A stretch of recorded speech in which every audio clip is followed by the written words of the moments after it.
Ibuka kidedea katika wote ni chuo cha Mzumbe.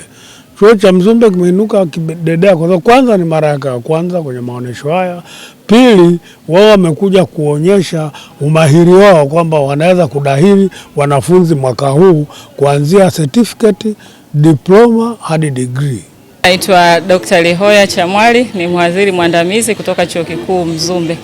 Chuo Kikuu Mzumbe tuna furaha kubwa sana ya kuja kwa sababu hii ni mara yetu ya kwanza tunashiriki katika maonyesho haya ya biashara na utalii katika mkoa wa Tanga.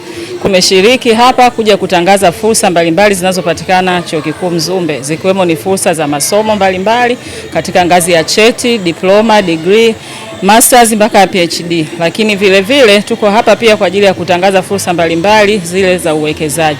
Kwa hiyo kwa kuanza Chuo Kikuu Mzumbe kitaanza mwaka huu mwezi wa 10. Tunatarajia kuanza na certificate na diploma katika maeneo ya environmental na tourism, lakini pia agribusiness. Hii inalenga kwa sababu mkoa huu wa Tanga una vituo mbalimbali vya utalii, lakini pia unashiriki katika kilimo kwenye mazao kama katani. Kwa tunakuja kuongeza thamani kwa kuwapatia watu elimu kwenye jinsi gani wanaweza wakabadilisha kilimo chao kiweze kuwa biashara.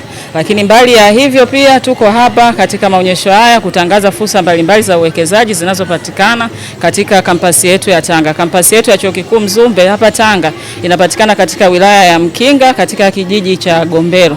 Kimepakana na kitongoji cha Pangalawe pamoja na Lubawa. Kwa tunakaribisha wawekezaji waje wawekeze katika Chuo Kikuu Mzumbe kwa sababu mahitaji tulionayo ni mengi kuliko chuo ambacho kimeweza kufanya mpaka sasa. Mpaka sasa hivi pale Chuo Kikuu Mzumbe tuna madarasa yetu ambayo tunayo yana uwezo wa kuchukua wanafunzi 1200, lakini hostel ambazo tulizonazo zina uwezo wa kuchukua wanafunzi 360 peke yake. Kwa hivyo inaleta upungufu wa takribani wanafunzi 900 ambao tunahitaji wawekezaji mbalimbali waje wawekeze. Lakini vile vile tukija kwenye staff, Chuo Kikuu Mzumbe kinatarajia kuanza na zaidi ya staff 100, lakini nyumba za wafanyakazi tulizonazo pale ni nyumba 4 tu. Kwa tuna upungufu wa nyumba zaidi ya 90. Kwa tunaomba wawekezaji waje waweze kuwekeza katika eneo linalozunguka chuo kwa kujenga nyumba mbalimbali ambazo wafanyakazi wanaweza kuishi.